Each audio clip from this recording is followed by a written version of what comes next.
Hi, everyone. Thank you so much for having me. I'm Mark. This is my Twitter handle. It's also my name. This talk is called The Giving Tree, and I want to set your expectations up front. At no point in my slides do I contain a reference to the book The Giving Tree by Shel Silverstein, because that's a very melancholy book, and I don't want anybody sobbing during my presentation, least of all me. I work at Rent the Runway. We rent dresses, so our web application is like a hotel or airline-like reservation system, but it's for dresses.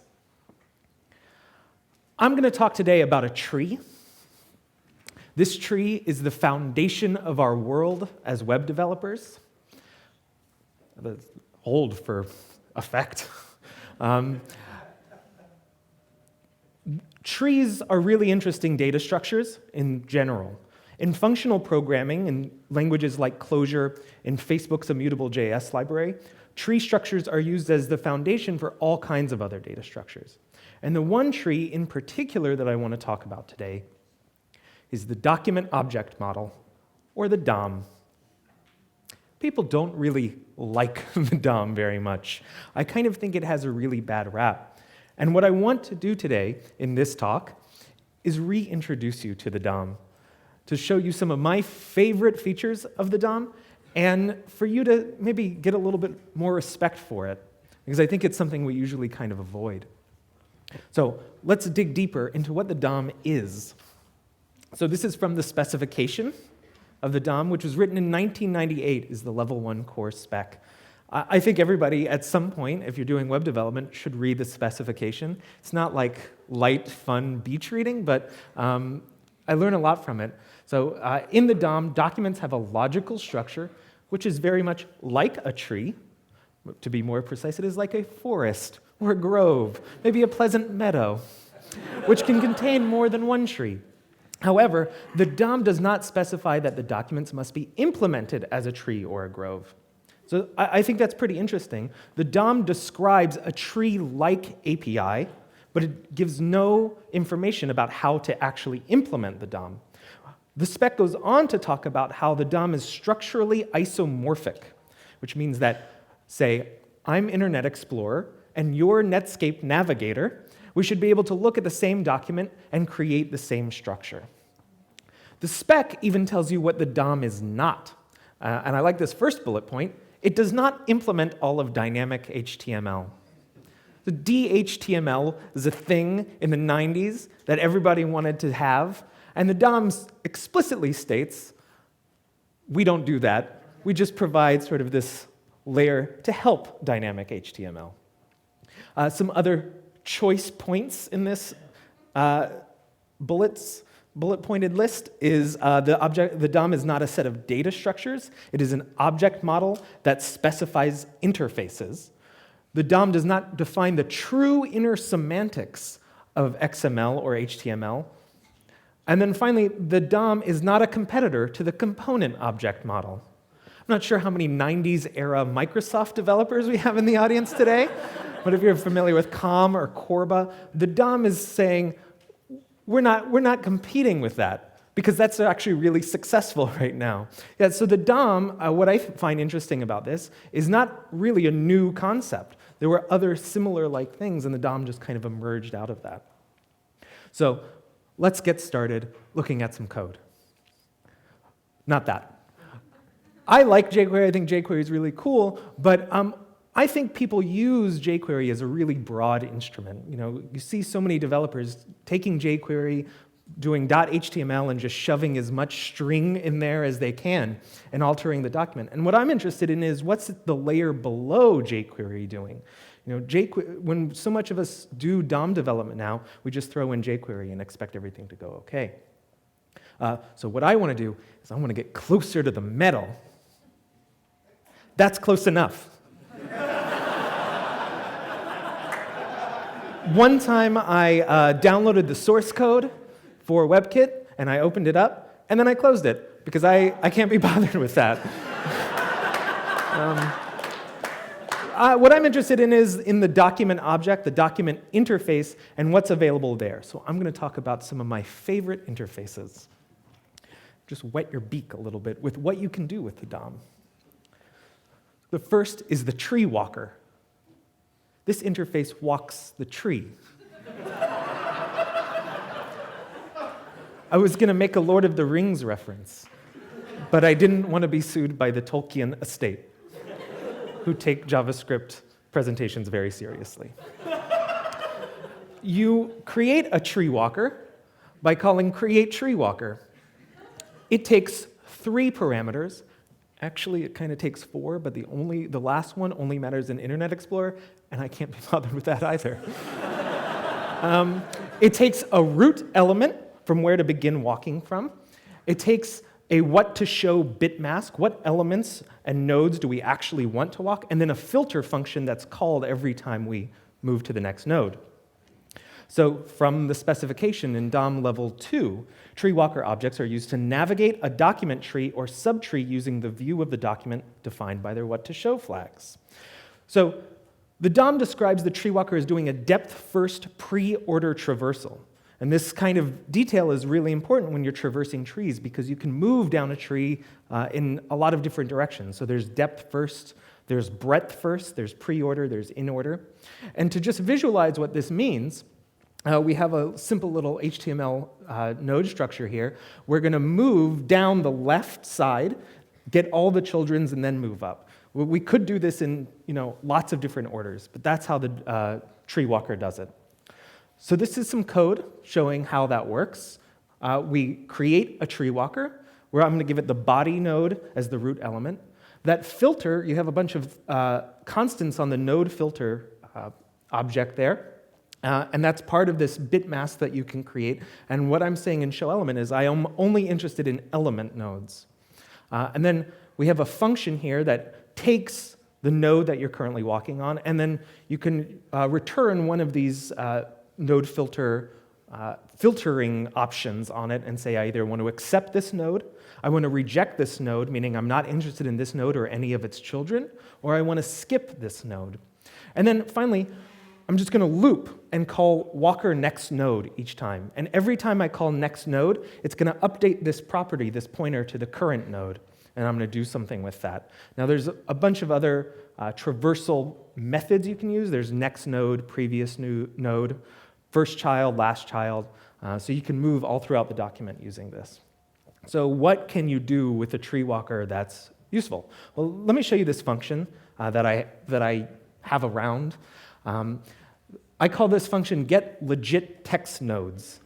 And what I do is I create a blacklist of text nodes I'm probably not interested in. I'm not interested in script tags. I'm not interested in what's in text areas. And then I create my tree walker, and I set up my filtering here, which is I want to skip over all of the text nodes that are white space. I say I'm only interested in the text node, and then I can start walking the tree and getting all the text nodes. This is something you can't do in jQuery. You can't say, give me all the text nodes, and then manipulate them. You can't call jQuery.text and shove a bunch of text in there, because who knows what's in that text? If you have strong tags or bold tags, those can get wiped out. So to get granularity on these text nodes, the tree walker is your best bet. I have a gist down here, and I'll post these slides online. And what this gist does, which is where I extracted this function from, is something I think is really important. So before browsers implemented native emoji support, what I did was I used this function to walk the tree, find all of the emoji Unicode code points, and replace them with images. So what this gist allows you to do, back before the browsers implemented it, is display emoji in Google Chrome. So I did that first, and I'm pretty proud of it. Thank you. Here's another thing I do with the tree walker. So what I do is I start outputting some stuff. I output this line digraph I construct some labels and some kind of weird little syntax here while I'm walking. And I can use this with any node. This is also up on gist. So this looks kind of strange. I'm just logging a bunch of strings to the console. But what I do with this is I go to Phantom.js. I use this script, I then give it a URL argument, so the EmpireJS website. And the astute among you will notice that that digraph is the beginning of a .graphviz document. So I pipe the output of this script into the .graphviz tool, and I can construct a visual representation of the DOM that is not a website. And I actually think this can be really helpful at times to diagnose what's actually being constructed in the HTML tree. The EmpireJS website is very broad. I think it's really cool that you can use this thing, the tree walker, to take the DOM and create a totally different representation of it. So that's the tree walker. Next interface, I think, is super cool, is the document fragment. So the document fragment is created like this, and I'll read to you what the spec says about it. From 1998, the document fragment is a lightweight or minimal document. Lots of scare quotes in the DOM specification. It is very common to want to be able to extract a portion of a document's tree or to create a new fragment of a document. How astute that the authors of the DOM in 1998 thought that we might want lightweight or minimal document objects. When a document fragment is inserted into a document, the children of the document fragment and not the fragment in itself are inserted into Node. It's almost like the document fragment is like a virtual DOM, you could say. So here's some markup. This is a product sort of thumbnail from Rent the Runway. Some HTML to do that. And I'm going to write some code here. So I'm going to create 2 tree walkers and a document fragment. One of the walkers is for the fragment. I'm going to do some stuff to the fragment. I'm going to clone my thumbnail here, put it inside the fragment. I'm going to just modify some text content of that fragment. So now that the 2 nodes, the 2 subtrees are different. And what I'm going to do is I'm going to walk the original tree and the fragment at the same time. And every time I encounter a difference between them, I'm going to take those 2 nodes and I'm going to push them onto a stack that I call diffs. This is available on a gist as well. So then the next thing I do is I create another loop, and I start looping through the diffs. I wish I had destructuring assignment here, but I can't be bothered with that ES6 stuff. And what I do is I say, okay, let's compare the node from the original and from the fragment. If they're different, replace the one from the fragment with the other. And then on the next iteration of the loop, I say, is this equal yet? Is this subtree equal? And once it is, I break out of the loop. So what I've just done is I've taken a lightweight DOM representation, diffed it against the DOM, and then reconciled it. So I just wrote React in 35 lines of code. I did. So I don't want you to go to your company and say, hey, we don't need to use React. We can use Mark's 35-line implementation. It'll be great. Put it in production. It's fine. Please don't do that. This is pretty naive. The React reconciliation algorithm is sophisticated as the Glimmer engine. But I just want to demonstrate the power of these different concepts that have been there in the DOM since the beginning. So the last concept I want to talk about is something called the zipper. So the zipper was introduced by Gerard Huet, I hope I'm pronouncing his name right, in 1997. So the zipper is an aggregate data structure to aid in the traversal of trees, and you see it a lot in functional programming. So the Haskell guys love this stuff. You see a zipper implementation in Clojure. In Ohm, which is the Clojure script wrapper to React, they have a cursor implementation that is very similar to the zipper. I urge you to look this paper up. It's an easy read, and reading research papers should be something that you should feel comfortable with as a developer. And I mean that really, sincerely. So let's think about what that tree walker did. Every time we walk the tree, we called next node, next node, next node. The walker was mutating itself. So every time you wanted to query the current node, it was different. So what this means, because this data is mutable, is that we can't actually persist it over time. We can't restore a previous state of the walker. So the zipper solves this problem in a functional, immutable way. So let's take a look at how you would walk a tree with a zipper. So here's our tree representation, and let's talk a little bit about algorithmic complexity, if that's all right with you guys. So this H2 node down at the bottom here, if you wanted to access and manipulate that node, it would be in linear time with a tree walker. Right? You have to walk all the way down to get to that node, and then you manipulate it there. So it's linear to the length of the tree to the node you want to get to. The interesting thing about trees generally is that the only way to do constant time modifications to trees is at the top, at the root element. You can manipulate anything you want up there because you don't have to traverse anything. So what the zipper says is, all right, let's just grab a hold of this node here, and what we're going to do is we're going to lift it up and bring the tree with it, and now that's at the top of our tree, and we have a path downwards back to the original root. I'm really proud of that animation.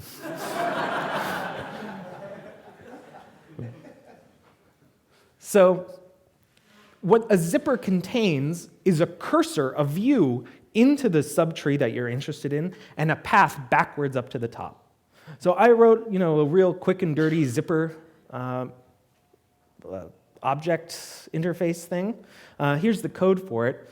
And you can see this should look somewhat familiar. So every time we create a zipper into our function, or into an element that we're interested in, and then we can just start traversing through the tree like this. And what's returned every time we do one of these traversals is a new zipper. So this way we can hold on to the state of the cursor that we're interested in when we move throughout the tree. So this is also available just on Gist. It's a really, simple piece of code. Has some issues with it, but that's fine. But this, you should feel like this doesn't look all that interesting, right? Because we're back full circle. This is what jQuery does. So jQuery gives you, element.next, element.previous. It's a cursor into the DOM that you can move and manipulate. Now, the true zipper is one that creates a new path, a new tree path every time you're walking it. And I didn't write that code, but maybe as an exercise you can. And imagine instead of manipulating this tree and making updates to it live, that every time we move down the length of the tree, we create a new document fragment, and then we can diff that against the DOM. So the zipper is a functional tool, and usually, here's the thing about HTML and the DOM, tree walking isn't all that important at the end of the day. It's useful. It's useful to make really generic, awesome little tools like I've shown, but the reason why the zipper isn't as applicable to the DOM as maybe I would like is because you already have random access into the DOM. You can call query selector and jump right to where you want. But I think all of these tools give you a set of things to do that you don't need to pull in an external library for. So I have a little bit of homework for you, if you don't mind. It's important to read the spec. Just read it. I always come away with something new. The range interface in the DOM is another one of these really interesting little interfaces that aren't widely known. And I think it's actually used quite a bit in the Glimmer engine of Ember, as well as HTML bars, which is the handlebars templating engine, except instead of emitting strings, it emits DOM fragments. And that's why it's used in the Glimmer engine, which is Ember's forthcoming React kind of functionality. The React reconciliation algorithm, the document that describes it, is really fascinating. And you should read that before you just throw my code into your project. And then finally, this presentation at the bottom by Lee Byron at the React conference, which was not too long ago, really goes into detail about how things like immutable.js and Clojure use the power of trees structural sharing to construct their data structures. And I think it's a really good overview of this topic. So we've made it through our little journey here. I hope that As a result of this, you have some newfound respect for the DOM. I want you to remember that you didn't need the magic feather. The power was with you all along. Thank you so much.